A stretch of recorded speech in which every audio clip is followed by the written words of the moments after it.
Hello, everyone, and welcome to our GOUT workshop. My name is Sherilyn Powson. I am the Outreach Coordinator and staff member here at the center. I hope everyone had a good holiday, and I'm sure you're like me, it's like, glad it's over. But it was a wonderful holiday season for sure. So is there anyone here that would like to share with us why they felt led to come to our GOUT workshop? Stina? Well, I actually have a client that may have gout, be dealing with gout. And since BioTouch can't hurt at all, it's, because I don't want to do like massage. And you're a massage therapist, right? Yes. And So- then I have a son-in-law who's had gout, gets it all the time. So he's only in his 40s, too. Wow. So you do BioTouch, right? Well, I'm going to make sure. They were supposed to be here tonight. But... All right. So we have a speaker tonight, one of our own, Eileen Webster. She is a pharmacist and an intern here at the center. And she's going to share with us her experiences and knowledge of gout when she was a pharmacist in Colorado. Eileen? Thank you. Alrighty, yeah, again, my name's Eileen Webster, and I'm a pharmacist from Colorado. I moved here to the Tucson area about a year ago for health reasons, and in this year I have felt so much better and enjoying not working as a pharmacist down here, so I just might not transfer my license after all. But back in Colorado, I owned and operated an independent pharmacy for almost 20 years in an extremely rural area. It was way up in the mountains at about 10,000 feet in elevation. Our winters were long and harsh, and we were stuck for quite a bit of the winter without access to a lot of things, including medical care. So being that the pharmacy was right in the middle of the county, we became the hub for medical care there. So, and you could imagine gout, especially around the holidays, was a very common ailment up there. So we'll start off, what is gout? Gout is a rheumatic disease that results from an excess body burden of uric acid. This is also known as hyperuricemia. It can cause recurrent episodes of acute joint pain and inflammation from the deposition of the uric acid crystals, also called tophi, in the synovial fluid and the lining of the joints. Now, the incidence of gout, it's the most common rheumatic disease of adulthood in the United States, with more than 8 million cases and affecting over 4% of the adult population, with a ratio of males to females of 1.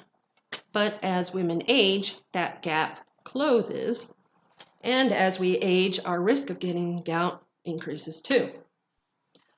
So, the first the first gout attack, also known as a flare, for men usually occurs between the ages of 40 and 60, like your son, and for women, it's usually after the age of 60, and it's usually involving just a single joint. Most commonly is the big toe, but that's not the only one. It can actually happen in any joint. It's just really, it is most common to happen in the lower joints of the extremities. So yeah, the toes, foot bones, arches, knees, fingers, your hands, elbows. It can even, if chronically high levels, it can build up in your kidneys, causing kidney stones and blockages, all sorts of terrible, terrible stuff.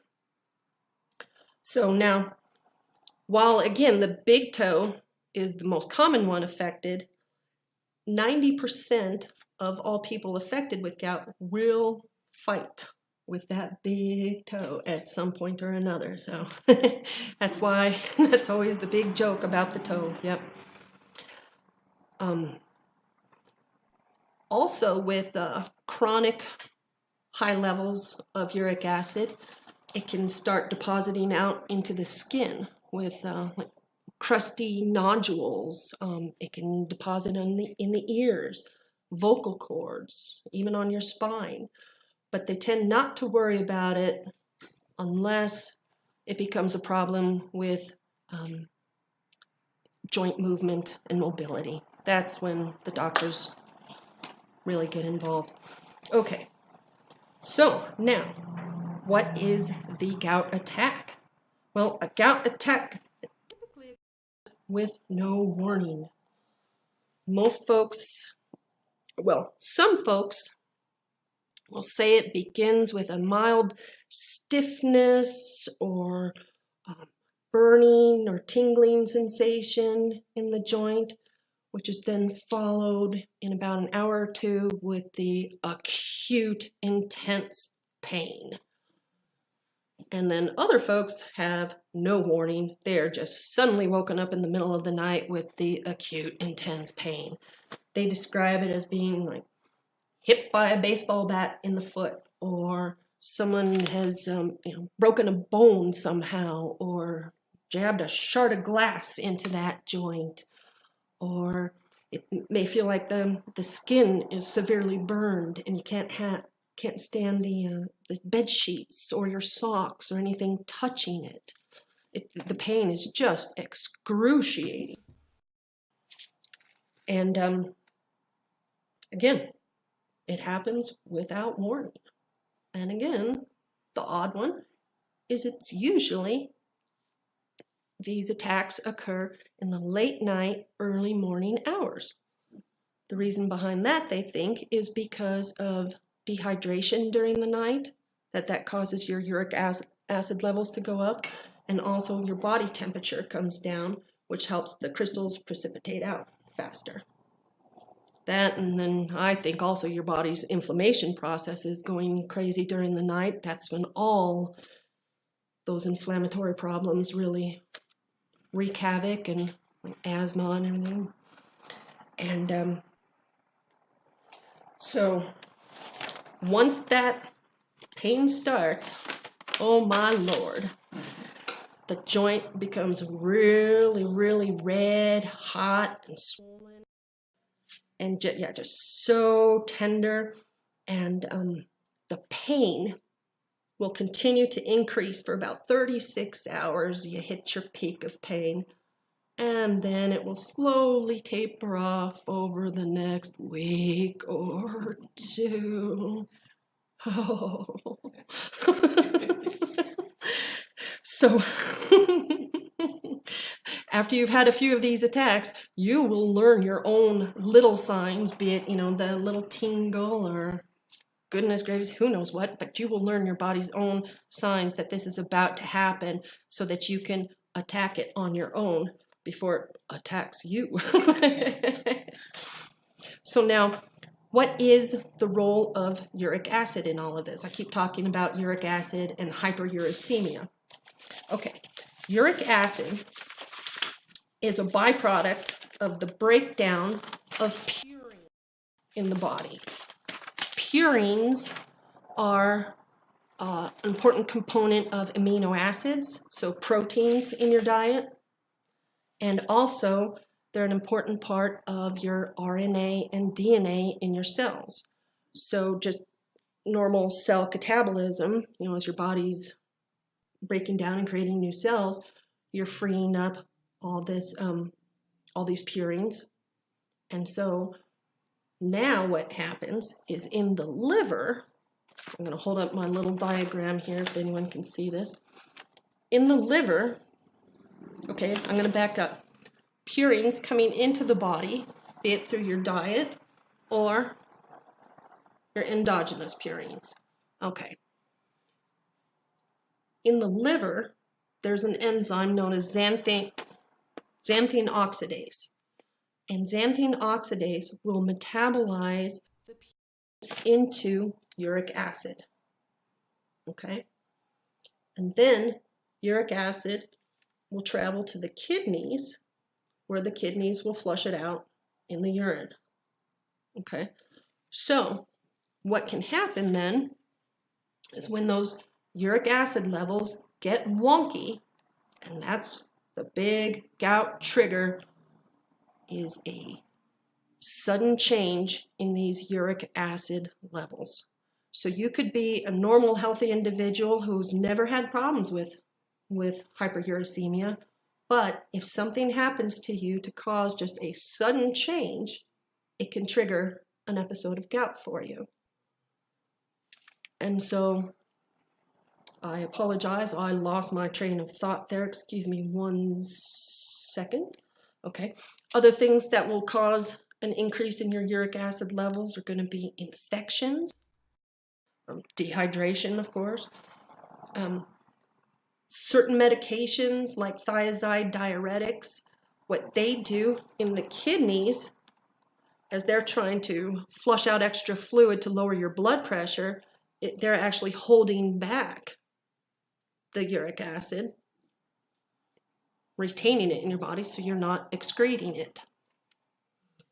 And then, excuse me again, then there's other agents like chemotherapy agents that are breaking down, killing cells. That's going to release, again, then more purines in your body, causing that spike of the uric acid.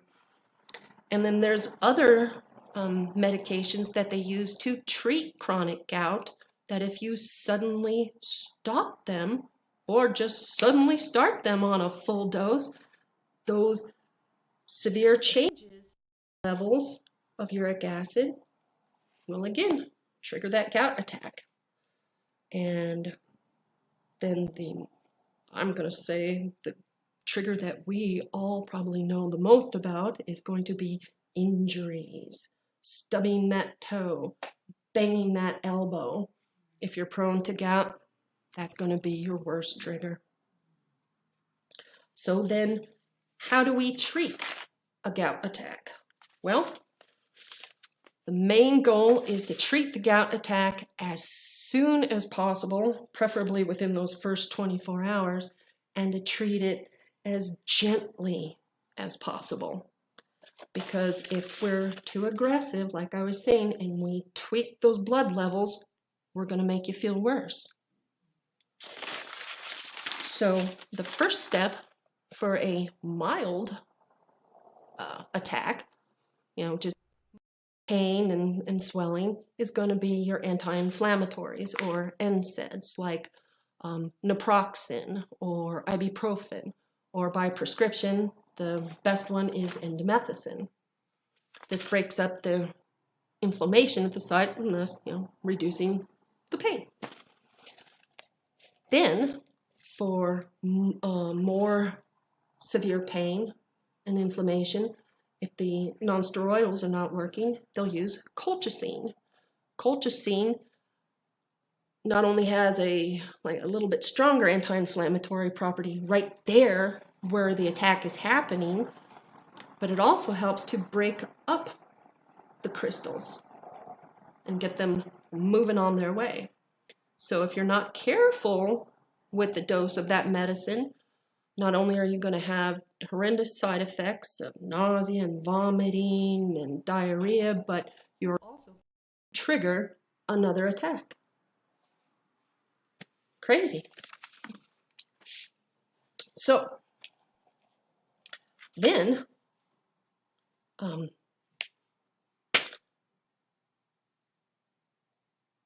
apologize, lost my train of thought there again. So now, that's going to be for the treatment of a acute attack. Now, if you cannot tolerate NSAIDs or colchicine, that's when the doctor will bring out the steroids. We want to reserve steroids because, again, of the heavy side effects. But if you can't take the other two medications, that's what they'll use. Then, moving on to home treatments for acute gout flare-ups. Well, if you can handle anything touching the joint, a cold compress or ice to help with the inflammation and pain is good. Epsom salt soaks for the inflammation and pain, but you're going to want to do that with warm water, not hot water, because we don't want to cause any more inflammation, bringing any more blood into that area and any more swelling and increasing the pain that way. There's also,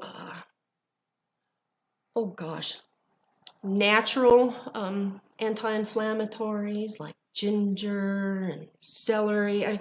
There are so many natural anti-inflammatories. We won't get into all of that, but there's those. There's also antioxidants.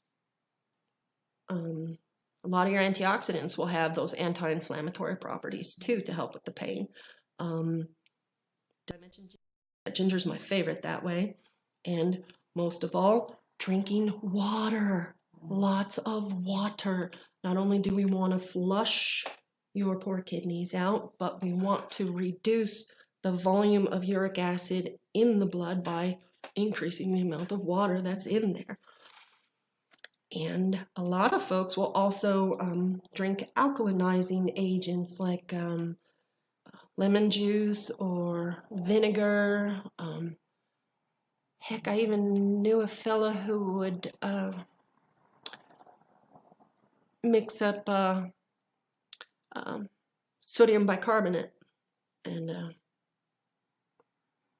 drink that to alkalinize himself to help excrete more of the uric acid. And then eating apples. Apples is a good one too to help neutralize some of the uric acid in you. But those home treatments, the ones that are going to be your most helpful for an acute attack, are going to be the ones to help relieve the pain quickly.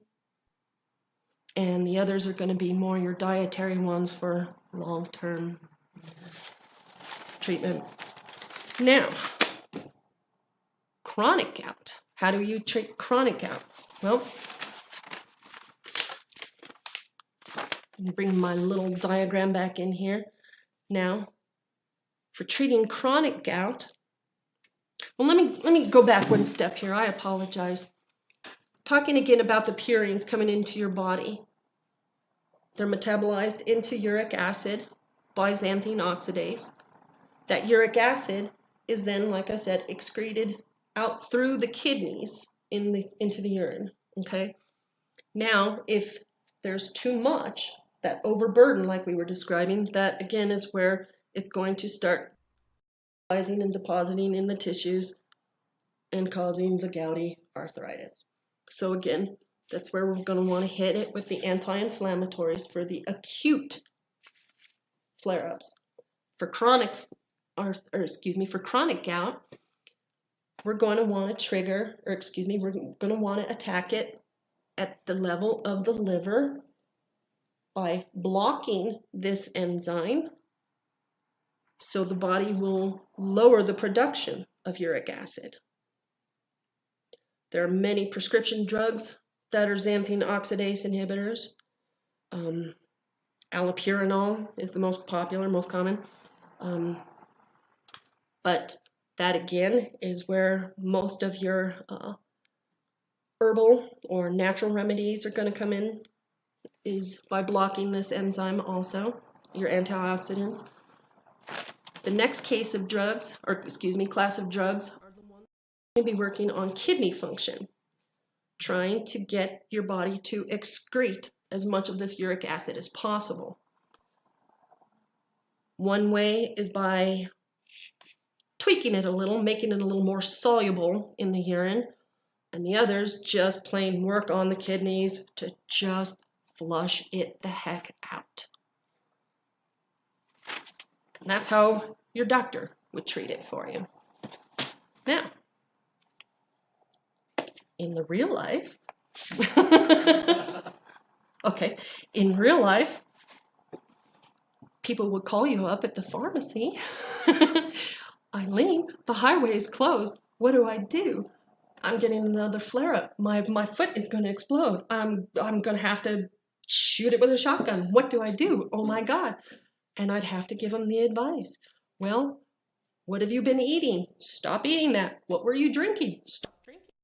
Start drinking lots of water. What do you have at home? You can't get into town to get help. Well, start digging through your medicine cabinet. What have you got? Well, I've got some ibuprofen. Well, okay, that'll work. What else have you got? Go through the vitamin cabinet. What have you got in there? And just have them read off everything they had.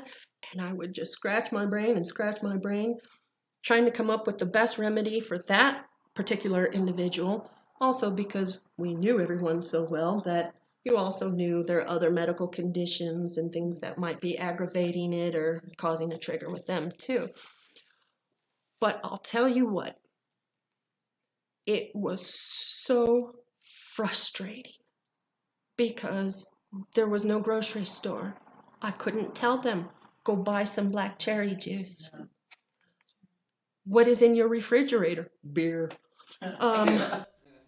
Foods do you have in your cabinet? Cheeseburgers. No, actually up there it was all elk. It was all game meat. your worst culprits. And so what could I do? My God, so I would have to try to talk them off the ledge with, again, what they had at their fingertips. And I'll tell you what, if I had had just one more trick I could have given them to get them through that night or the next day until there would be a doctor in town again, I would have given anything for that little trick if I'd have known that trick then. And I think that trick is BioTouch. Mm-hmm. Because these poor fellas, and I say fellas, forgive me, these poor folks stranded out on their ranches in so much pain, and their families are feeling so helpless. They want to do something. What can we do, Eileen, to help? If there was a way I could have got on the phone and said, all right, now sit him down. All right, take off his shirt. Okay, now take your first 2 fingers and touch him here. Now touch him there and walk them through that to just, if it could have helped even the slightest, well, I'll tell you what. The gratitude for just the little bit that we could help them with, just, an ice compress or Epsom salts or the other little remedies that we could come up with. They were so grateful for that. If BioTouch could have helped them then, oh my God. So that's my story, and I'm sticking to it. Did you have any questions? Why does the risk go up in women as they age? In everybody as they age, like what is they get it more when they get older? Body weight. Is that the Well, primarily it's going to be because increased body weight, increased incidences of hypertension and diabetes, and so all the metabolic syndrome, all those other comorbidities are make you more prone to gout. So I have a question. So when I was hearing you speak about inflammation, I was thinking about all of these autoimmune diseases that are out there. There's so many people, thyroid conditions and fibromyalgia and all that. So would that be just a little bit more burden on the body, and could that really increase the chances for gout? Because we're talking about that inflammation. Yes. Yeah. So someone, who is in poor health, who's already in inflammatory hell as it is. Oh yes, because just having high uric acid levels does not guarantee you're going to have gout. It's not always going to happen. Sometimes it's just the luck of the draw.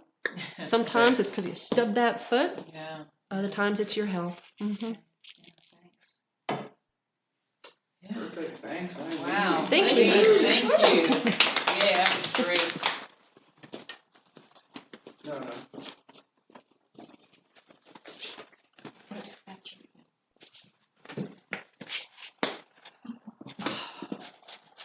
Eileen, that was amazing. I learned so much. Wow. Right? Yeah, My goodness. Oh, guess what? We left our papers No, over there. No, you got them? Oh, good. These? Okay, we were just thinking. So these are amazing opportunities, and what you gave us was like, it's great to know about these diseases and the symptoms and how they get there, not because we have to remember it and not that we're going to teach people who do biotouching, but these workshops, I think, they're really showing why we do them. Because I just learned so much, and it's like, and then when you talked about biotouch, the whole time you're talking, I'm like, well, yeah, you could do them. Oh my God, and you could do this. And then when you said they can't get anywhere, and you could talk it to them on a telephone. Oh, that's it. But just to know what's being affected, I know. it just, wow. it's amazing. So we hope everybody that comes to these, we hope all of you out there who are watching it have learned something, and now we want to sort of teach how to work with it. And we have the workbook that you all, did you get a workbook? Yeah, get her a workbook. So she can, Get back on the table. and we've done here on the workbook, the first page is a real quick synopsis of gout that Deborah Schildhouse writes and looks it up nowhere near in depth as Eileen just gave us. Yeah. So using the workbook with these videos that we're doing really gives you a good idea of what gout's about, how to work with it, and now we can give you the points, the sets of points to do, which, I mean, heck, what we're going to be doing here takes maybe 5 to 10 minutes to do. So, but boy, you could have, yeah. And you made a really good point, Eileen. The families could have been doing something. I don't know if we can say that enough, because it's all that whole family and friend group that, the recipient and the practitioner, or the one that's giving biotouch, they get as much out of it as the one receiving. I mean, they're all involved together to make somebody feel better, right? Yeah. So let's open our book. And if you're out there and you're just watching, if you become a member, you can download all these workbooks that we have. And it's just a short synopsis of the entire manual with the DVD. And we'll go over a little bit about what BioTouch is and how to do it. Yeah. So that's on the first page here. Yeah. So remind us. So remind How us. simple is BioTouch? Oh my goodness. It's so simple, I don't even have words. But it is. It's so easy to learn. I think that's the part of the uniqueness and the gift of BioTouch, is that this is made for everybody. Everybody can do BioTouch. So this is like the group called Humanity is being given this so that we can help each other with gout, with everything, families, and the people who are in pain and suffering. Everybody gets something from BioTouch. So let's just go over, just the basics of it. So we always use the first two fingers of the hand, right? We wash our hands. And then we want to lightly, as a butterfly, touch the sets of points that you will learn and hold for 6 to 8 seconds. I mean, that's it. And the moment that you have that, you're fully effective and able to step in and just begin a process of healing for somebody. I mean, it really is quite astounding, I'm thinking. It is, when and I even think with about it. these, there's the whole terms on here. They're not even necessary to know. No. So those of you who have the book out there, you don't need to know all these terms, but there's a whole process of how we teach it, even though, as you said, you could have taken them on a telephone, sat them down, take off your shirt, take the 2 fingers of one hand, and just lead people through it on a telephone. And then it could have been a child that was there working on their parents. Yes. Could have been grandma working. Could have been, that's the nice thing, is everybody's effective. There's no levels here. So it's vital that we get BioTouch out there to humanity. It's vital. It's in conjunction with, I think, what you were talking about, the medications. There are points where medication becomes important. But BioTouch is something that can be used in conjunction with these medications And there's even a couple of points to do so the medication doesn't build up. Like if you're dealing with a steroid, you could work on the liver, you could work on the kidneys, you could work on the poison set, and not allow the residue to build up, but let the medication do what they're designed to do without building up and becoming a problem. So that's another way that biotouch can always be used in conjunction with standard healthcare. Oh, yeah.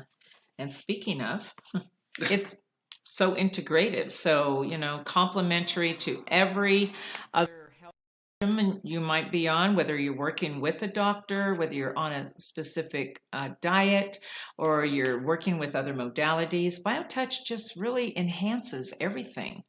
And as Paul was saying, it helps to, the body to work with what it's being given. And of course, we're always talking about the self-awareness that BioTouch brings us to, so that we can make choices for ourselves, more conscious choices that will change the quality of our health and make different decisions if that's what we feel that we need to do. So it's very unintrusive.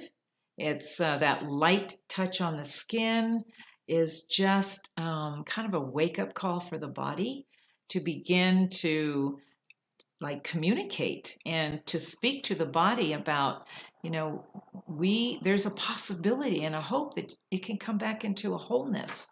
That's where the body wants to be. It always does. So BioTouch is always present in those situations when it's being applied. It's whether we think so or not, something has happened. Something's changed at the deepest levels of our, not just consciousness, but the deepest levels, I think, of the cells in our body. And it begins to unfold like a flower, So, even a flower in freezing cold. I know. Yes. Isn't there a song like "Waiting Below the Snow to Spring"? So yeah, BioTouch works with anything. It does not interfere. It just can only enhance whatever it is that you are already, whether doctor's care or just your diet. It's just a very complementary, integrative, holistic modality. I like the holistic because over time it begins to address all the parts of ourselves. And the body, like I said, it just wants to be a whole again, So BioTouch gives it that gift. And I think Paul already mentioned, everybody's effective. There's no levels. The moment that you learn, if Eileen had been the pharmacist on the other end of that phone and she would have told you how to touch those points, immediately you could have done that for your loved one, your friend, and been totally effective. It begins immediately, right? It begins immediately. So it's totally revolutionary. I mean, I can't even, I was thinking about it this week, it's like the power of BioTouch to have in family circles in day and age is so transformative, for individuals, families. I just keep thinking of families. I keep thinking of Rose, who worked with her husband that had a stroke. Had 2 strokes, did numerous things to help him, got BioTouch through the mail, online, downloaded it. And a year later, he's on the ground doing concrete work, where he could hardly walk. He couldn't talk, couldn't raise his arm. And so, to deal with something like gout, that if you've had chronic and every year you get it, to have this, and just to take 5 or 10 minutes, probably once a week would do, my goodness. just to do it. Yeah. Or to do it right when the flare-up comes, like catch it right there. Right. So, yeah, let's teach it. Okay. Okay, We're ready. So we're going to set up the mannequin here. Give us a little second.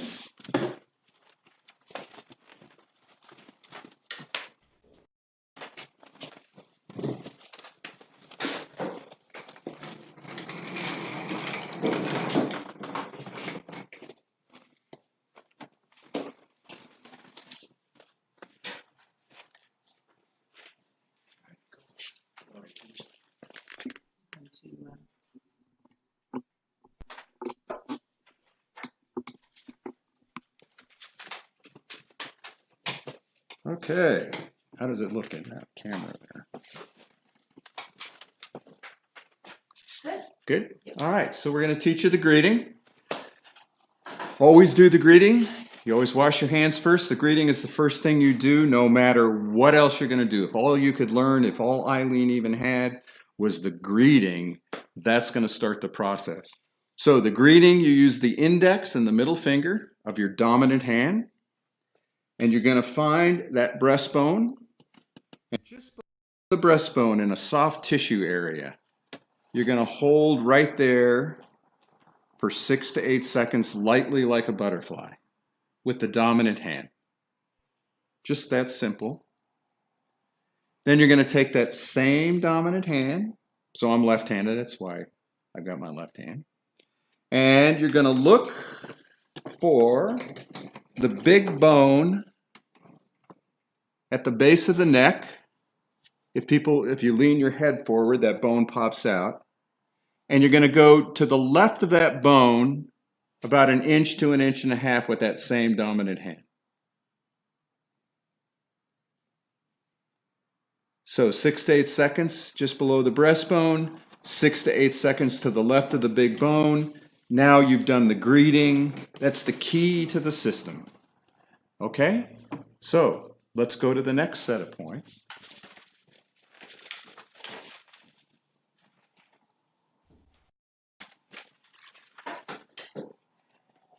The next set that you want to use is called the metabolism set, and this is going to help the body to get rid of, as Eileen was saying, get rid of what it doesn't want to have. You know, it's awesome. You know, extra fluids and all that, uric acid, whatever it is. So this is a 2-step set. In the first step, we're going to be working along that large muscle on the front of the neck. And we're going to be using what we call matching fire. So we're going to be touching 2 points simultaneously. So we're going to begin points 1 and 1 are in those soft tissues, indentations, above the collarbone on both sides of that notch in the center of the breastbone, and we're going to be holding 6 to 8 seconds. Points 1 and 1. Points 2 and 2 are halfway up the neck in front of that large muscle. We want to be touching very lightly. It's a very sensitive area along the throat. And then points 3 and 3 are at the top of the neck. Again, you're at the on either side of that large muscle. And you can always repeat these points. So you can do it again if you feel that that's what you want to do. You can always repeat points. Once you've done that, that's the first step. Then we're going to be holding what we call a hold point, which means one hand's going to be holding on the skin the whole time that we're doing the other points on the back of the body. So we're going to be find our hold point by imagining a line that runs along directly where the nipples would be on a youth. And we want to be on that line about 1 to 1.5 inches from that breastbone. The other way you can find it is that greeting point 1, just below the breastbone. You want to go up the breastbone about 1/3 of the way and then over 1 to 1.5 inches. And then you're going to rest your fingers there. And we're going to be working through the body. So we're going to be working around a point that we call the breakover point, where the natural point where the spine meets the, what do you call that? The ribs. Wow, the ribs, right? The bottom of the ribs meets the spine. So we're going to be working around that point, straight through the body from greeting point 1. So we're going to be working below the shoulder blades and above the hips. So point 1, and remember we're holding on the front, point 1 is going to be 1 to 2 inches above that breakover point on that left spine muscle. And we're going to just rest that 6 to 8 seconds. Point 2 is directly across from point 1. Remember, we're staying below the shoulder blades. And point 3 is 2 to 3 inches below the breakover point on that right spine muscle. And we're staying above the hips. Now, again, you can repeat these points as many times as you feel you want to. And that's... It was interesting on this one, fourth point, because Eileen talked about blood sugar. She did, didn't she? Being So let's I'm going to add, so this set is for metabolism and for blood sugar. So there is point 4, which is directly across from point 3 of the metabolism set. It's on the left spine muscle directly across, and you can hold that again. You can repeat those 4, or you can lift and touch again, point 4. So yes, you can add point 4 to that one. That's a good point. Yeah, pardon. Yeah. So that's the metabolism set. Very, very effective. Stress set. The next set that you want to use is extremely easy. This is for stress and anxiety. So very easy. Find the whole point. Again, that's the point you're going to be resting your fingers at. It's going to have constant contact with the skin. And that is at greeting point 1, which is that soft tissue just below the breastbone. You're going to be holding at that point, and we're going to imagine a diagonal line that begins right at that notch at the top of the breastbone and extends down to a point on the left breast where the nipple on a youth would be. And we're going to divide that line into thirds. So point number 1 is at the top of that first third, point 1. Again, holding lightly 6 to 8 seconds. And point 2 is at the top of the second third, holding 6 to 8 seconds. And you can repeat those points as many times as you want to. That's very effective for stress and anxiety because your body will be definitely all locked up and anxious. So want to use that. The last one that we want to use is, Eileen was talking about that toe and the fingers and all the extremities. You can address those extremities by doing what we call extra work, local work. So basically you're going to be, let's talk about the toe. So if we're going to be working on the toe, we want to hold somewhere along in this sacrum area, on the spine area, and we want to make contact with the area that we're really going to be talking. Am I okay? Okay. So we might want to just go down and touch the toe area, and then we can actually do work around that foot, that toe, whatever. We can do the same thing with knees, elbows.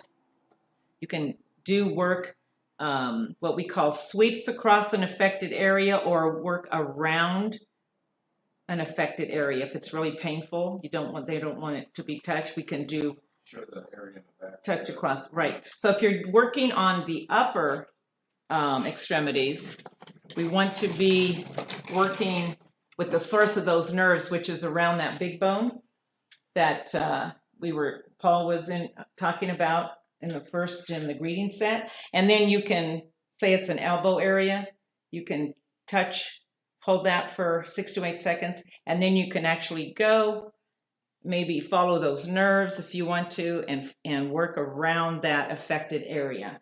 You can do that anywhere in the body that they are having a flare-up or pain or inflammation, anything like that. So not only can you do those sets of points that we recommend, but you can do extra work, local work right on the problem, right on where the pain is, localized. So That's it. You've got it. You can help somebody with gout just by doing those 4 things.